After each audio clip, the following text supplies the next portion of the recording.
Monsieur le ministre, Guinée, Mali, Burkina Faso, les changements de régime dans le Sahel vous obligent à modifier radicalement votre politique dans la zone. Au Mali et au Burkina Faso, les coups d'État militaires semblent moins contestés que la présence française. Certains pensent même que la prise de pouvoir par les militaires est un gage de retour à la souveraineté. Entendez-le. Les sanctions de la CEDEAO contre le Mali ont été vécues comme ayant été pilotées par la France. Or, elles vont appauvrir les Maliens et les peuples aux alentours. Ça aussi, vous devez l'entendre.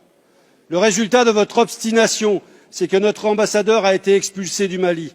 Les peuples du Sahel veulent se libérer d'un lien de subordination avec la France. Est-il monétaire? Est-il économique ou militaire? Les communistes pensent que ce sont les trois à la fois.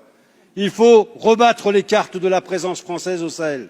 Les sociétés privées de sécurité comme Wagner ne sont là que parce que la politique française sahélienne a failli.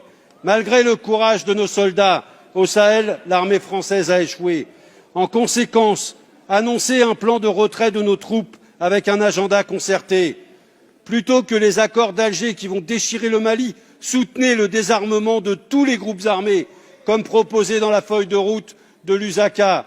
Rendez une deuxième fois leur indépendance à ces États. Mettez fin au franc CFA et au pillage des ressources par les multinationales françaises. Faites respecter la démocratie et écoutez les peuples et pas seulement leurs dirigeants. Les communistes et toutes les organisations de progrès sur place vous le demandent. Nous l'avons constaté avec la plus grande gravité lors du colloque Ama Donsoko à Dakar la semaine dernière. Si vous aviez fait tout cela, ces coups d'État se seraient heurtés à une résistance populaire forte.